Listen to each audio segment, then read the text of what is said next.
H.O.D.S Podcast is where you at. It's your boy El Profe, Streets of Professor. Download your Podbean app. The guest that I have on the program today is putting it down for la cultura, for the culture, for la gente, por la raza, and it's Sunday. So it's only fitting that we got you on the program on a Sunday afternoon, yo, and I love it. Everybody has a story to tell, and today's story is a classic one. Low riding has been an art for a very long time. It started out here with the Duke Car Club. It originated out in California too as well and made its way to Arizona.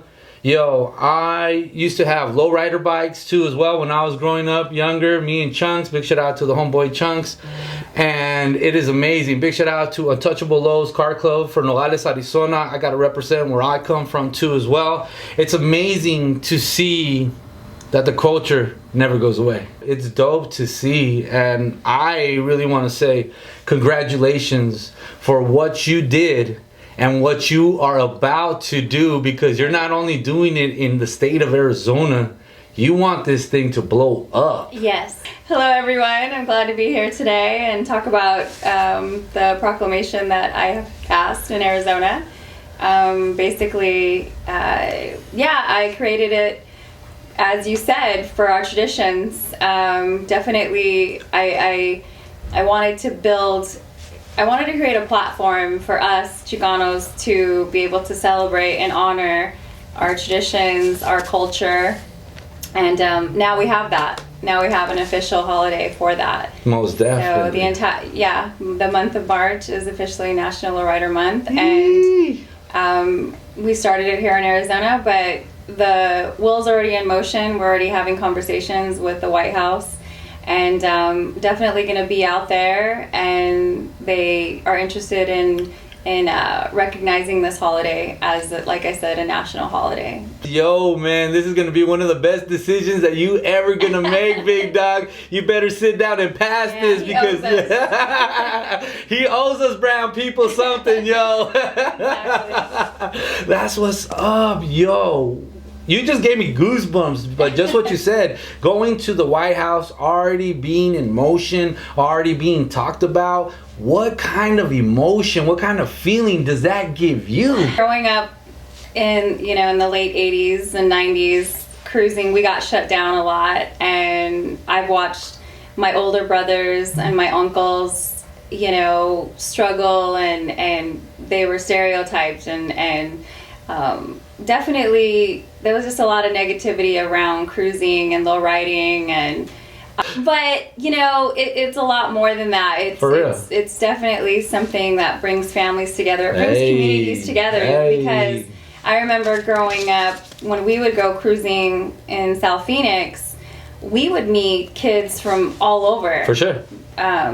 For us being young, like driving to the west side was so far. Driving to Tempe or Mesa, it was like going to a different country, So we would all meet them, on the south side. For sure. And like a lot of our nanas and tatas, they met cruising. A lot of us wouldn't be here without cruising, because, I've heard stories where nanas and tatas, aunts and uncles, they met on Central cruising back in the 70s, 80s, and 90s. And like I said, it brings communities together. It really does. They pioneered, the way for us, the next generation. They preserved, they fought. Like I said, I said that in my speech at the Arizona Super Show, that our ancestors, they fought and to keep this tradition alive. The community has kept this tradition alive, and everyone's telling me, oh, thank you so much for doing this, and congratulations. No, congratulate us. Right. Congratulate the community. I would not have been able to do this without them. It's not me, it's not I, It's all about us. Exactly. And I want to touch a little bit more about what you just said about the OGs and about the nanas and tatas.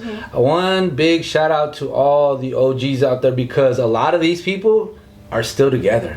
Oh, yeah. It's something that you don't see Yeah. nowadays, and I respect the hell out of that. Oh, Because yeah. these people have been married for over 30, 40 years, been boyfriend and girlfriend since they were mocosos, you know Yeah. what I mean? Yeah. So that right there, for you to bring it back, that tradition, it's a lost tradition. Let's be honest with ourselves. It's something you don't see no more. It's something that, you said you're from the 80s. I was born in 81, okay? I'm throwing my age out there right now. But you don't see las familias out there no more like you used to. You don't see the kids running outside on the streets no more. No. You don't see the gente at the park. You know, it's really rare when you do, but you don't see the back of the old school tradition. Familia is key. Familia is such a big word. Yo, you only get one family. And go ahead and introduce yourself to the world. Where do I start? The airport bought us out when I was about 2 years old, and then we had to move to South Phoenix. I was about 2 years old when we moved to South Phoenix, and that was everybody in the Phoenix area because everyone lived over there by the airport area.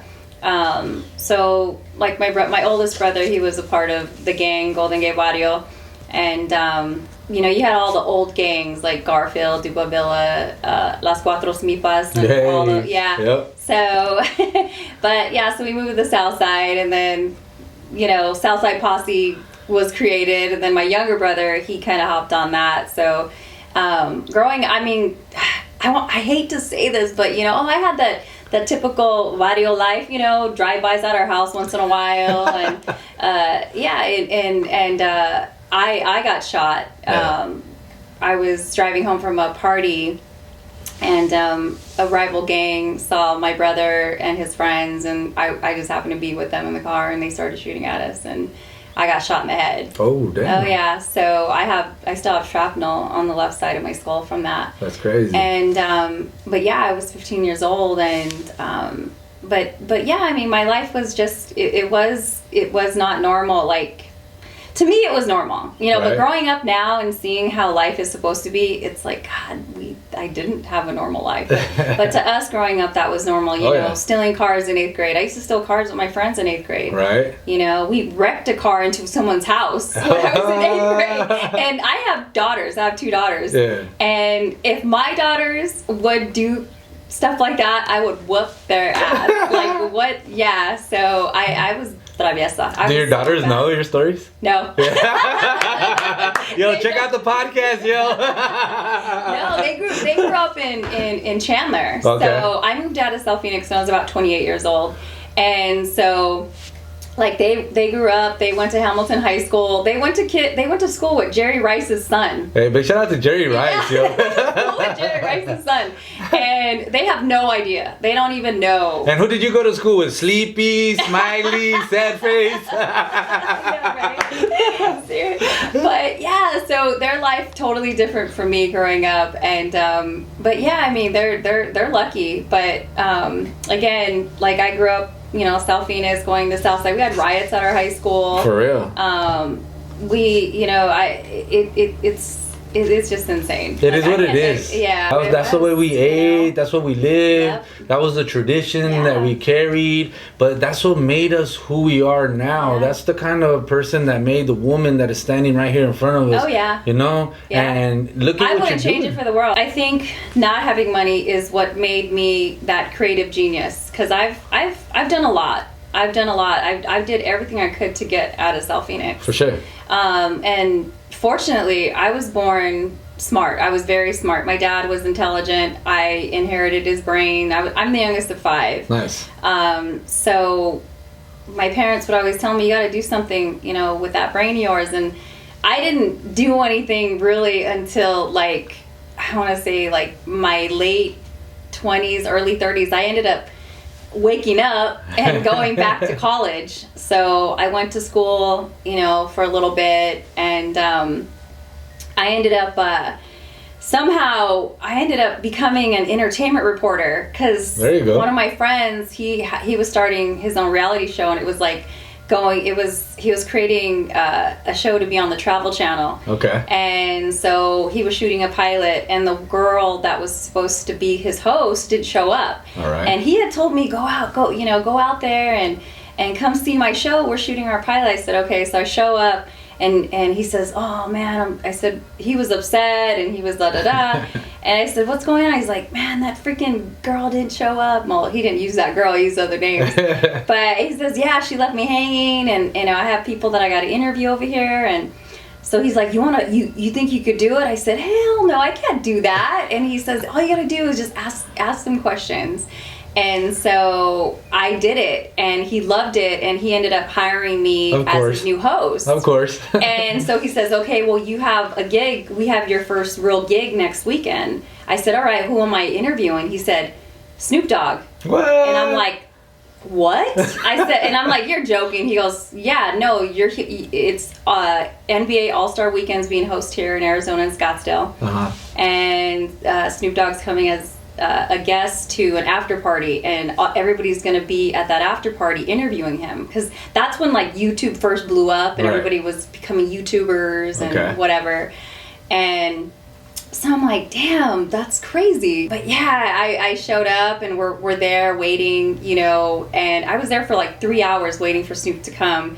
And he comes, and there was like, I want to say about maybe, there must have been like at least 30 people there waiting to interview him. That's crazy. And we're all women and men, and everyone, like I said, everyone's starting their own YouTube channels, and like MTV was there. It was like everybody was there. Yeah, everybody who is everybody. Yeah, exactly. So they were like, they wanted to get their chance with Snoop Dogg. So we're there. He walks in, you know, and his security says, oh, he's not doing interviews tonight. And everybody's like, what? You know, I can't believe that. And so we're just standing there, and I have my mic just like this, and I said, well, you know, I'm talking to camera, and I said, well, I'm going to say a few words. Well, we're here, NBA All-Star Weekend, Scottsdale, Arizona, and it looks like Snoop Dogg's not going to be, you know, talking to us tonight. And so I did like my end or whatever, and I look around, and I see his security, and he's pointing at me, and Snoop Dogg is pointing at me, and his security. And his security tells me, come over here. And I said, me? And then they said they want you to go over there. And he was like, push that, like, he wants to go. And I'm like, oh my God, what do I do? And so I go over there, and they let me in, like the ropes and stuff. And I go over there, and he's like, hey, what's up, baby? And I'm like, hi, Snoop, how you doing? Thank you for. And so I got to interview him, and that was my first celebrity interview. And it was insane. I could not believe it. And then, like, my boss was like, I can't believe like he let you interview him. And so when I was in my interview, all the other the reporters and whatnot, they were like, dang, I can't believe you did that because your mom and all this. I'm like, oh, if you got it. So after that, my career kind of like took off. That's awesome. Know, so I was able to interview, I remember I interviewed Kurt Warner when he was in the Super Bowl. I interviewed Reba McEntire, Jordan Sparks. Big shout out to Reba. On and on and on, yeah. So I met a lot of people, and cool. I ended up moving out to LA part-time, and I kind of pursued that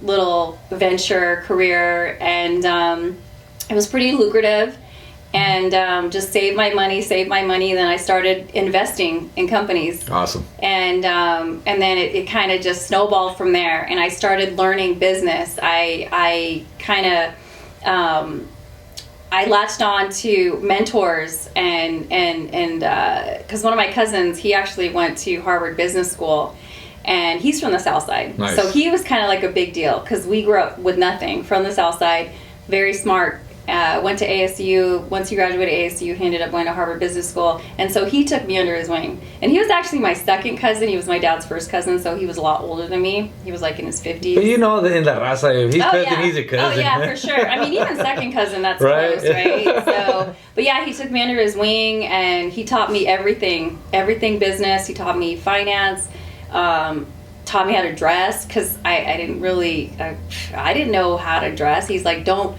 show cleavage, don't ever show cleavage, you know, be professional. He gave me books to read, so I started reading books, and that's one thing, you gotta really read. Hey, like, thank you. If you don't read, thank you, you have to have like that sharp, you know, terminology. You really do, to polish up that terminology and polish up your vocabulary. Just read, really, just read like Very 15 minutes important. a day. It's a 15 to lost 20 minutes art. a day, yeah. But you don't even have to pick up a book. You guys are on your phone 24/7. Guys, read. But I'm glad you hit on that because reading is really important, especially in our line of duty, because you do need to expand. You need to feed your brain. Oh, you yeah. need to give it some kind of oxygen and energy. Yeah, so that's my life in a nutshell. But like I said, there's a lot of things. That's part 2. There's a lot of private. Well, right now I'm currently writing a book. Oh, so awesome. I have a 2-part book, Woo! and that's really gonna get like very intimate and That's dope. deep with my life because there's things that took place when I was little. I'm not gonna get into too much detail, but this is in the book. And I'm not even promoting my book right now, but I wasn't even bring that up. But that's sick though. But yeah, so, hey, that's what this program does. Trust me. Yeah. And when I come out with my book, I have to come on your show again. Yo, but, we would love to have you. My book's called The Luckiest Unlucky Girl. Nice. And but one thing in my book that I highlight is I was 14 years old and I got picked up by curfew, and I was already on probation for curfew. Mm-hmm. My dad told me he was gonna whoop my ass if I get caught again, and I got caught again. And it was me and all my homegirls from the south side. We were out. We got picked up.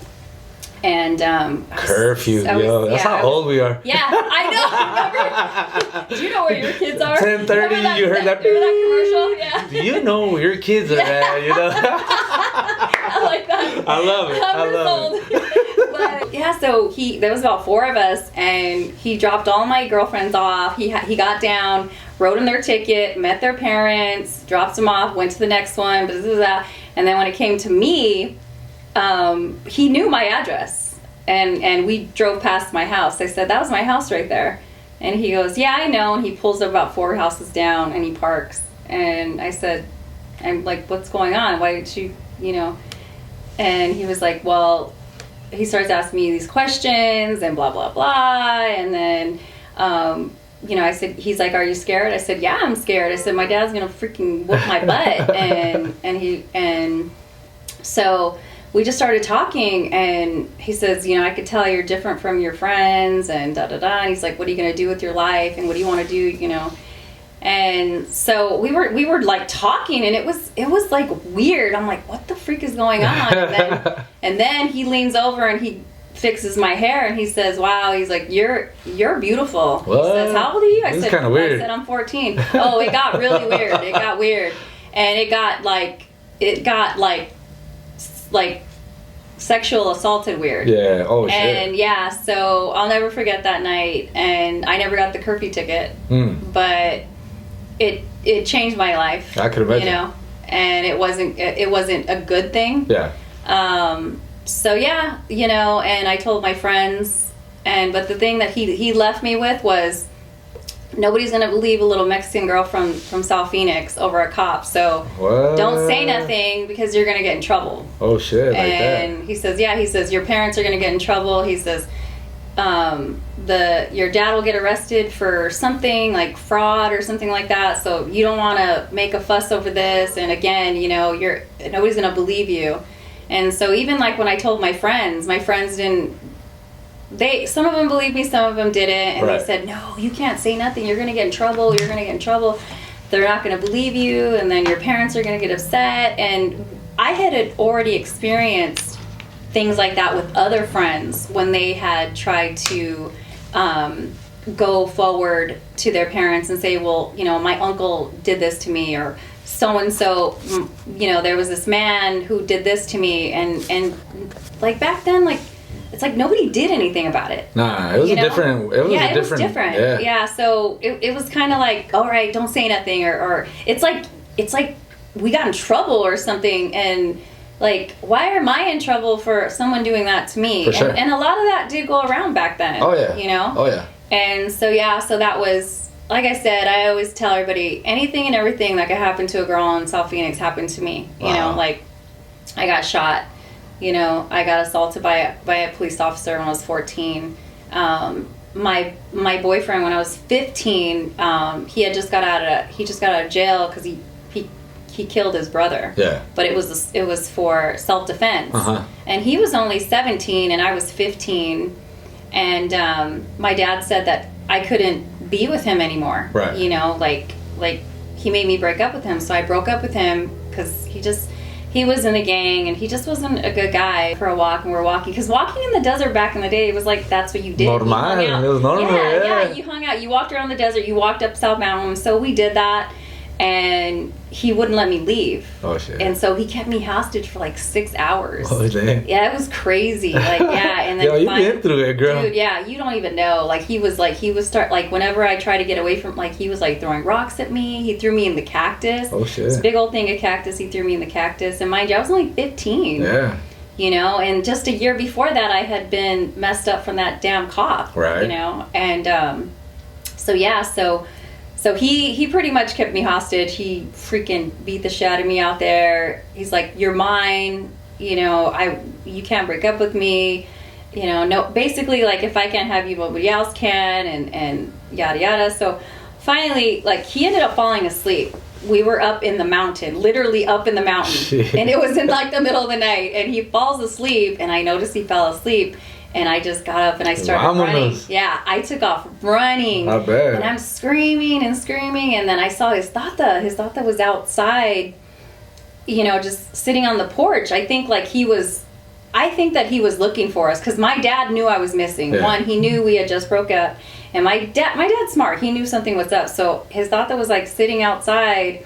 And I'm screaming, and I saw him stand up, and he starts running towards me, and I'm like, help me. And I could see my ex, his name's Michael, and he's like running after me, and so I ran into his tata's arms, and I'm like, he's gonna kill me. I thought he was gonna kill me, because he had killed his oon brother. Right. You know, I mean, he had just got out of jail when we met, and everybody knew, you know, about him, and he wasn't all there, but he was so fine, oh my God. And he had like these green eyes, I'm like, so you fell for it. And then, you know what's crazy is that, like, I want to say just a few years later, he got shot and killed by the police. Oh shit. Yeah. Damn. Yeah, and but yeah, like that's my crazy life, man.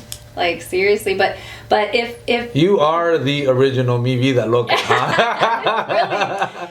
Really, but if like 2025 me would tell 1995 me, like, hey, this is what your life is going to be in the future, don't give up, you know, I would never believe it. I'd be like, that's not going to be my life. Right. No way, you know, I'm not going to have that. That's not going to be me, because I had a kid at 17. I was on food stamps at 17. I was like living in a trailer at 17. I moved out of my parents' house because I was pregnant and I wanted to be an adult or whatever. So I ended up moving out, and I got a little trailer right there on 7th Street and Baseline. And my baby daddy was selling drugs out of the fucking trailer. Sorry, pardon my language. You're good. And we ended up getting robbed by gunpoint. Dang. You know, they knocked on I remember that day, my son was only like 3 months old, if that, and there was a knock on the door, and he opened up the door, and I looked over, and all I could see is him opening the door, and then like slam, like as soon as he opened it, I could see it's like he saw a ghost. Wow. You know, and he's tried to slam the door open, and then someone kicked it open, and he flew back, and I'm like, and these 3 guys walk in, and all you hear is, oh yeah, you know, the cock back. Yeah, they cock their shotguns. And I grabbed my son and I took off, and I ran to the back of the trailer, and there was like a door back there, but the door was broken, so it couldn't open. So in the mobile homes or whatever, there's like this back door, and they have these little windows. Yep. So I put my son out the window, because he had ran like to the other side of the mobile home to like, I guess, distract him, get him away from me, the attention from me, so I was able to run back. And so I put my son outside the window, and then I jumped out that window, and I got like all scraped like this, because it was a little window, you know, in the mobile home with the door. It was a door with the window in it. And so I jumped out, and I grabbed my son. I took off running, and it was late. It was like, I want to say like 11, and like 11:30. And so I just started like knocking on the doors. Like I saw lights, and then finally someone opened the door, and they let me in, and I called the cops. I told them what happened. I said, we just got robbed, and yeah, so the cops came, and they found him, and he was like hogtied when they found him. And I didn't want to go back over there. I was like, I'm not going back over there. For sure. And so the guy that I ran to his house, he walked over there because he knew us.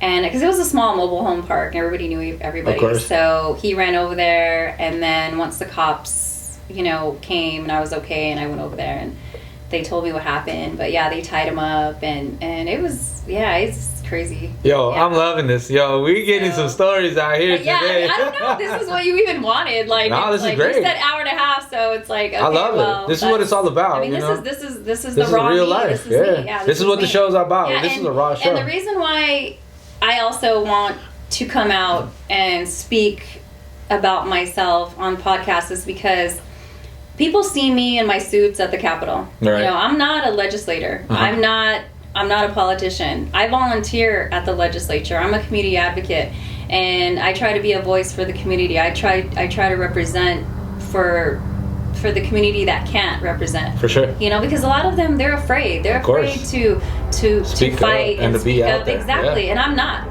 That's I'm not afraid. Yep. Like, to be honest, like, our voice is just as strong as theirs, if not stronger. You know, and our opinions matter. Our wants and our needs matter.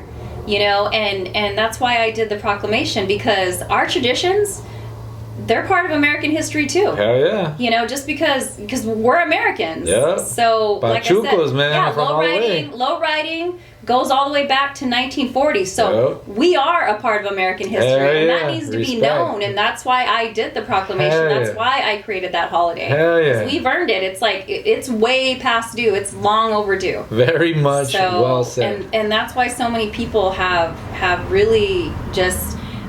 they've been participating, they've been celebrating, they're supporting it, and it took a woman to stand up and say something, and now we are backing you up. I look back and people are like, oh, I would never go to the Capitol, I would never go and talk to people, I couldn't do that, you know.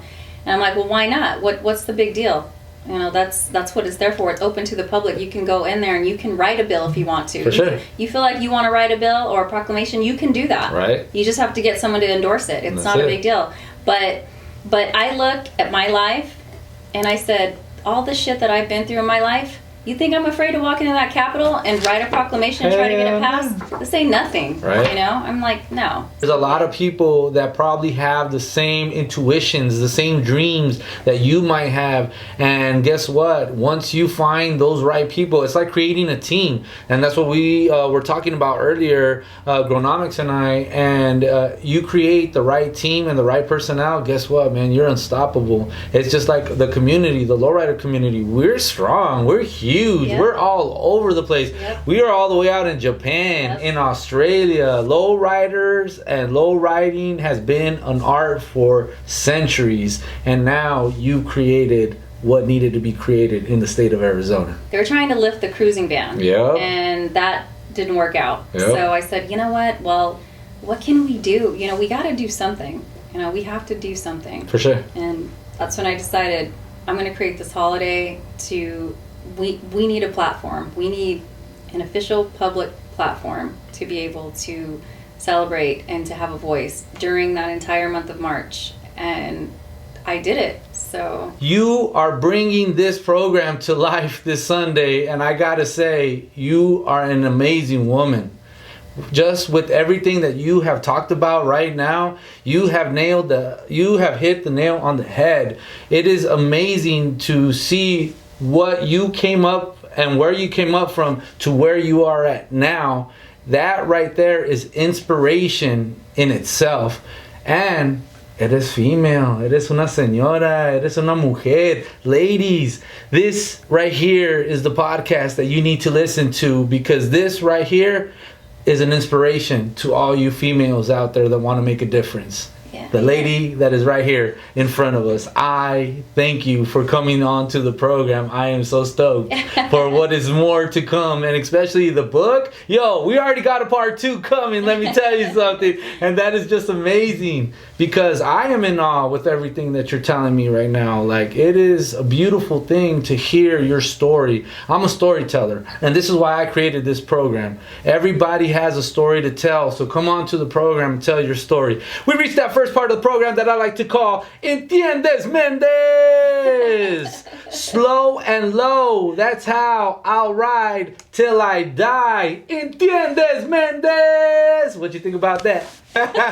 This is great content, though, for sure. Like, yeah, because and like I said, I'm here. This is me. This is raw me. I came. I wore my flannel, my chucks. I usually dress in my suits. You know, people see me in my suits at the legislature. You at the are Capitol, who you and, are. you know, you have to dress a certain way to get respect out in the Capitol. You know, but I get that. When I'm out in the streets, this is who I am. This is what you'll see. This is who I am. That's what it is. Hard work pays off. What does hard work mean to you? Hard work pays off. My dad he had a huge work ethic.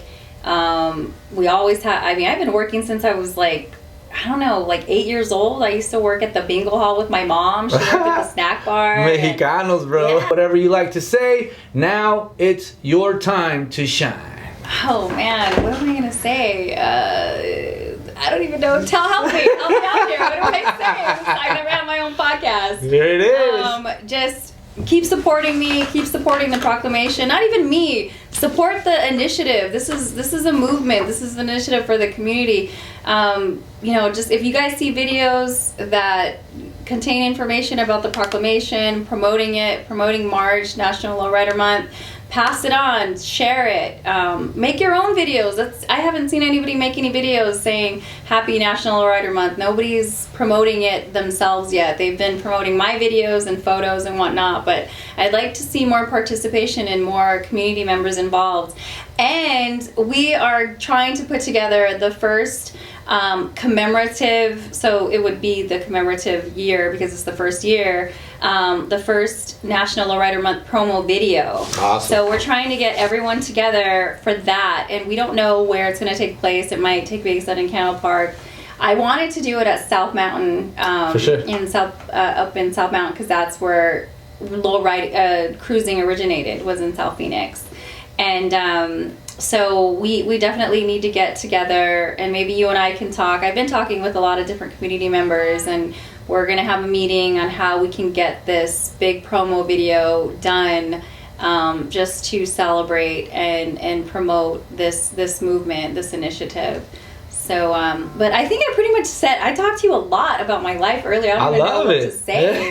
I just, you know, to all the women out there, you know, just love each other, support each other. Don't be competitive. We got to stick together because we can run this world. You know, we don't need men. Seriously, we really don't. But yeah, you do. No, actually, we do. We do need men. We do. We really do. You need your foot rubs. Yes. You need me to cook. You need me to bring you flowers. Come on now. No, we do need our men. But really, no. I mean, that at West Women, we need to stick together because look at the great things we can all do together. Most definitely. We need to just stop with the hating and stop with the jealousy and just. We can accomplish so much. Put your egos to the side. Exactly. Leave your egos at the door. For real. Seriously. Hug each other. Love each other. The world is already full of hate. We don't need any more. Seriously. It's like we get hated from other cultures, other communities, and then we get hated within our community. That's just not cool. We got to stick together. Es por la raza. And to think the raza is one of the biggest fucking communities out there. Exactly. You know what I mean? For sure. Yo, you stick together, you ain't gonna deport us all, like I said earlier, and you cannot mess with us because we are all over the place. And then you brought up you're promoting Hermosillo. I'm third generation Hermosillo. Hey. So my grandparents came here as farmers. Hey. So but yeah, the Spanish was my parents' first language, and what's up? It sucks that I don't speak Spanish. My older brothers and sisters speak Spanish. Yeah. But why is that? Like, Porque no quieres. ¿Por qué no quieres? See, and it's crazy because I can speak. And it comes out perfectly. I can sing Spanish songs verbatim. I bet. Yeah, like Negro Tomasa. Yeah. Like that. I can sing that whole song like by heart. Negra Tomasa and a lot of, because I grew up, I love Mena. Like all my friends, most of my friends spoke Spanish. Some of them didn't, but you know, I'm Mexican, so I grew up with Vicente Fernandez and those guys, and Julio Iglesias, and so I grew up with my parents singing and listening to Mexican music. For sure. But they never taught us Spanish. Like me and my two other brothers and sisters, we don't speak. Actually, you know, I take that back. Me and my brother, we don't speak it, but my three other siblings, so it's 1, 2, 3, and then my brother and me. So there's 5 of us.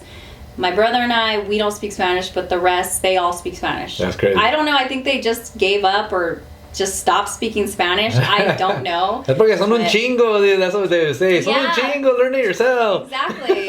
It's kind of a bummer and I do understand a little bit of it, and I can speak it, but I don't even, like, you could tell me something to say, and I don't know what I'm saying, but I can say it really well. If you were to kick down some knowledge to our younger generation, mostly to the ladies that are out there listening, okay, what would you kick? What would you say? What would I say to the ladies, the younger ladies? generation? The younger generation? Yeah. Focus on building yourself. Build yourself. Don't focus on your hair. Don't focus on makeup. Don't focus about your body. Don't worry about your body. You know, that's not gonna make you or break you. You know, focus on knowledge. We were talking earlier, reading books, you know, reading articles, stay in school, you know, and just be yourself. Don't worry about what other people say, but just really just focus, stay in school. Don't let people bully you. Don't people say no, you can't, because you can. Look at me. People would tell me no, you can't, or you shouldn't, or whatever, and I didn't listen to them. But just, if you have a dream and you have something you want to do, fight for it. Don't give up. Fight for it. Fight. And you can make anything happen. Hell yeah. And if you can dream it and you can think it, you can make it come to fruition. There's no way around that. It can be done. It can be done. I have a friend who's a lobbyist in Washington, and he was born in Nogales with nothing. Big shout out to all my people in Nogales. Yeah, he had nothing, you know, and he went to university, got his degree, and now he's one of the highest paid lobbyists. He has his own lobby firm, in fact. Sick. And he has clients like Coca-Cola. And again, you can do anything. So just definitely, yeah, definitely like I said, educate yourself and stay strong and just stay focused and keep your nose clean. Literally. I don't do drugs. I don't drink. That's another big thing. That's what's up. I don't smoke. Respect. I don't drink. I don't do drugs. Never have. Never will. And but yeah, just perseverance and push. Move forward and again, just quit with the makeup's crap. And like, makeup's great. Yeah, I wear makeup. I love it, but that's not my life. If I had some famous last words, they would read like this: the best way to predict your future is to create it. What you think? I love it. That's basically what I've been saying. Hell yeah. Podcast. Hell yeah. What you see is what you get on my Instagram. I love it. Seriously. You're an awesome person. You got great energy. Thank you. Your mind is in the right place. You came up from basically nothing to make something out of your life, and now you're all over. Yeah. You're an amazing woman. Thank you. That's so dope. I want to take the time right now to thank everybody for tuning into this program. Like I said, I have one of the illest and one of the dopest podcasts out here in the Southwest Arizona. If we all come together and get our mind right, guess what? We can all succeed. There's so many podcasts out there. There's so many videographers. There's so many women out there that are doing things. So many musicians, so many artists. Guys, just let's all come together. They're saying that Arizona has a lot to offer. Let's show them what we have to offer. Again, shout out to Sophisticated Few Car Club. My mom and dad, they're not here, but I still got to give a shout out to you. My two daughters, Cleo and JJ, I love you. You guys are my babies. You're my world. My son Christian, I love you too, wherever you're at. And my baby Puddle, she just passed away last week. We had her 13 years. My little puppy. Yeah, she died in her sleep. She had a heart attack. Oh no. So shout out to her too. She's my everything. Hey. Big shout out to my familia as well. Big shout out to my nana that is blessing our program too as well. Big shout out to the Ortiz family. We lost another family member last week, but I want to give a big shout out to my tío Victor. Thank you for all that you did for us and for taking care of the 4 women that were in your life. You know, Vero, Valeria, Vanessa, and my tia Miriam. Thank you for bringing life to us too as well. And also big shout out to everybody that is tuning into the program, listening to the program, picking up on the program. If you guys want to get in contact with any of our guests, please message me at streetschris1 at my Gmail. I'll answer all emails sent to me. If you guys are interested in being on the podcast, message me on my IG, streetschris1. My artist Facebook page is El Profe Streets. Guys, check me out. I'm all over. I got an event coming up March 29th with H.O.D.S from Hermosillo, Mexico, one of the dopest MCs presenting himself out here. I will be blessing the stage with Hormigueto Familia. Go on out there. We're going to have rap battles too as well. And I bring a great show to everybody. So come on out and support. Not only that, come on and support La Raza, the lowrider community. Big shout out to Gronomics. Thank you for what you do, big dog. I really appreciate you for taking the time out of your day. I know you busy man too as well. Big shout out to our brand new sponsor, Tobacco and Vape Smoke Land, 1635 East Baseline Road. And one more shout out that I gotta give, man. Big shout out to all the ladies out there for doing what you do. Forgot to give a shout out to the community for always supporting everything that I've been doing. Just big shout out to you, and big shout out to Ben Toma, who believed in me. He's the El Jefe at the Capitol last year, and the new El Jefe, Steven Montenegro, who endorsed this proclamation. He made it happen. Those two guys are amazing. I wouldn't be here without those guys. And again, big shout out to Arizona, the community. I love you guys. All Chicano community through the whole United States, not just Arizona. Hell yeah. Big shout out to Chicanos por la Causa too as well. They're always doing a lot of big things out here in Phoenix, Arizona. And like I said to everybody, tap in with your community. Make us stronger, make us better. Like we said earlier, this used to be Mexico, everybody. And it still is, let me tell you. We run Arizona, and we always will. Is there anything else you'd like to add? No, that's pretty much it. That's what's up. That's what's up. H.O.D.S Podcast is where you at. Download your Podbean app. Check us out on all major platforms. It has been another instant classic with your boy El Profe, Streets of Professor. Yo, have a good Sunday. Be safe. And I always like to say, buenos dias, buenas tardes, buenas noches, good morning, good afternoon, good evening, wherever you are at listening to us. Muchísimas gracias. It has been an honor to bring this podcast to you. And with that being said, say goodbye, say goodnight. Stay classy, Arizona. Hey, that's the way we ended the show, man. Salud.